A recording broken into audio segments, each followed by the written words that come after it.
Welcome back in here to Live Now from Fox. I am Andy Mack, and of course we're following from earlier today the breaking news of O.J. Simpson passing away at the age of 76 due to a battle with cancer. And of course he was a football star, a Hollywood actor, and also most notably possibly for his double homicide trial that he was acquitted for there in the murder of his ex-wife, Nicole Brown Simpson, and also Ronald Goldman. We're going to be joined right now by someone that has covered this case for quite some time. And Chris Myers, thank you so much for joining us here on Live Now from Fox, Fox Sports reporter right now. But we're going to get into your interview with O.J. Simpson back in 1998, a few years after that case.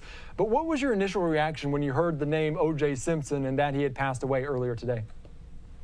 Well, I thought it was the end of a chapter of great sadness, really, and some anger and frustration for a lot of people who felt that the verdict could have and should have gone another way. I mean, I recall as someone covering sports back then, when it first happened, you mentioned as being a Hollywood football star, you at first didn't want to believe it. But then we were all at a time where we could watch the trial on TV daily, follow information. You felt like, you were part of the jury and involved. So when we had the opportunity to interview him live, it was the first live interview after not only the double murder trial, but the wrongful death lawsuit in which he was found guilty of and having to pay for. It was an opportunity, I think he felt, to kind of clear his name. And wanted to come on the show. He had two conditions. One, it had to be live, which was fair enough. He had turned down Barbara Walters because he didn't want somebody editing his comments. And two was I couldn't ask about his children, but otherwise I could talk about everything else. So a lot of that went through my mind back when it all happened and when I heard the news today. Yeah, there's just so many different layers, and of course that long interview is a great kind of work of journalism there. And I was watching it earlier on today, and right off the bat, you kind of asked OJ, are you capable of killing? And that kind of really struck, and he kind of took a moment back. What do you remember about that interview, and maybe what did you take away from some of his answers? Well, I tried, as the reporter, I had my own opinions. I went into it open-minded. The advantage was I had a few weeks to prepare. So I talked to lawyers, I talked to detectives. I saw documents that some people in the jury actually didn't see, some photos of things. So I felt prepared and almost like a lawyer, obviously, but not a judge. And so I wanted to ask the questions that people wanted to ask after watching all of this, and let him answer and follow him up. Sometimes follow up on details where I thought maybe he was sidestepping the issue. So I didn't expect him to come out and admit it. But I think if you watched and you judged yourself afterwards, you had the opinion that he just wasn't being very truthful. I felt that he was a lot in denial. And I was asked later, and after looking and through the years, I don't think there's any way that he didn't do it. It was just whether he had some help or someone else may have been involved. But just based on what I saw, what I felt in the interview, and you can still go back, unless you did, watch it on YouTube, because it's interesting the amount of time. Back then, it was soon after, and now all this time has gone by. He's still in denial all of these years to his death. But yeah, there was a lot to that in terms of the preparation, his kind of acting like he was concerned, and then we'd hit a commercial break live, and then he would talk to me about playing golf or something totally out of touch.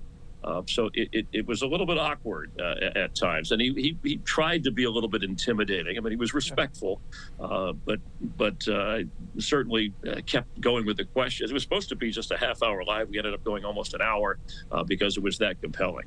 Yeah, it was very compelling, to say the least, even looking at it back here in 2024 from that interview in 1998. And I do want to ask you, because you mentioned it, you didn't think he was going to confess. Are we surprised in your eyes that maybe he hasn't come out in the years since all this has happened and potentially confess, or potentially bring more light to what happened on that day? Yeah, I thought maybe to clear his own mind, he might have owned up to it at some point, but who knows what's in the mind of someone like that. And I think his ego got in the way in a number of ways, not to play psychologist here, but just following the details of the case. And maybe ultimately he got the punishment. Yes, he served later jail time for something else, but he was a guy who loved the attention, loved to be popular with everybody, as he was earlier in in his life and career. And then that was all kind of taken away, a pariah, an outcast, even though he was acquitted. I think people who paid attention and followed the story kind of knew, otherwise. But it would have been probably the right thing to do, but that was his choice. And I think he went to his grave still in denial. The rest of us will have our own thoughts the rest of our time on this earth. Yeah, everybody has their opinion both then and now about this as well. And I know a lot of people, they know the name O.J. Simpson. They probably think about him more for this homicide trial than they do as that football star, that Hollywood actor. Put it in perspective for us. Take us back to 1994. How big of a star was O.J. Simpson? How much of a fan favorite, how much of a regular was he in people's homes on commercials and different sorts of things? Well, no, you make a good point, Andy, because there's a generation. I mean, it's been, 25 years or more since the trial. And I mean, he was, first of all, a Heisman Trophy winner, an outstanding college football player, an outstanding professional football player, mostly for the Buffalo Bills, and popular back in those days. And then you saw him in Hertz car rental commercials, and they were well known for running through an airport, and because of his leaping through people to get to the rental car and make his flight. He was in numerous movies. Maybe not a great actor, but certainly entertaining in the Naked Gun series of movies with Leslie Nielsen. So, and then he was also in broadcasting. He was used on a sideline reporter and in NFL or various football broadcasts and on other kinds of shows. And so he was just very popular, came off as fun and likable. And so he was a star from the athletic world and the entertainment world, and out in Hollywood and Southern California, highly revered. And so I think a lot of people, and there were behind the scenes where some people said, hey, we might have seen some trouble coming. But for most of us and the public, you wouldn't think. You were shocked when you first heard this. And as I said, you didn't want to believe it when you first heard the news. But then when you saw him trying to run in the Ford Bronco or escape, and then the trial unfold, then you started to say, well, wait a minute, maybe we didn't know as much about him as we thought we knew, from a public standpoint. Yeah, that is so very true. And then, like you mentioned, in the 30 years since this happened, he's kind of remained in the public light. He's remained on social media up until basically his death as well. In terms of just the reaction from people, reaction from the media, what do we make of him kind of enjoying the spotlight and people knowing who O.J. Simpson is, taking pictures with him? What do we make of kind of the last few years of his life just remaining in the spotlight? Kind of an odd kind of characteristic or prism that we're looking at through, that potentially a murderer and people are taking pictures with him. Yeah, I can't. That baffled me. I've been in places where he came in to a restaurant and people got up and left. There are people who want to write letters to people in prison, and that's their choice. So I think he tried to stay in the public eye and did to an almost desperate, embarrassing degree, but not certainly the attention and the pedestal that he was on was knocked down. And just really, it was sad that he didn't show remorse even a little bit. He tried, even when he tried that with the death of the two people involved, you could tell it was just very artificial. Yeah, I think you said it well. And I've been looking for an adjective kind of all day to describe O.J. Simpson, because there's so many layers, and I think maybe sad isn't the right way to put it, that it's just so simplistic, but also his life was just so great, he's so grand up until that moment, and it's just so sad to see. All right, Chris, I'm going to leave the floor to you. Any parting words, any more thoughts just on this subject about O.J. Simpson, about that trial, about the chase, anything else you want to add?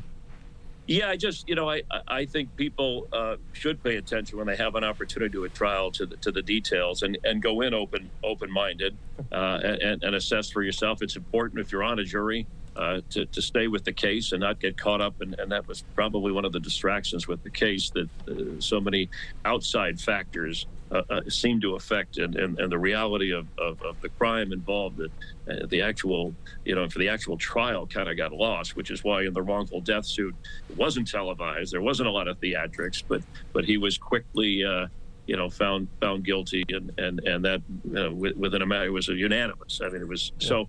I would just say, and be careful. We like celebrities for what they are on the screen or on the field, but sometimes we just don't know them personally. and try to reserve judgment until we know a little bit more. I guess I would say, but it was a different time too. You know, we didn't have the kind of social media and TV exposure, and that was one of those last water cooler moments in terms of people gathering around and everybody having an opinion on something, because that was one of the good things, though, to have the exposure on that trial. Yeah, so many eyeballs on that trial and so many eyeballs on that chase soon after. All right, Chris, thank you so much. Great insight, great perspective. Thank you again for joining us here on Live Now from Fox. Have a great day. All right, thank you. Appreciate it. Thank you so much.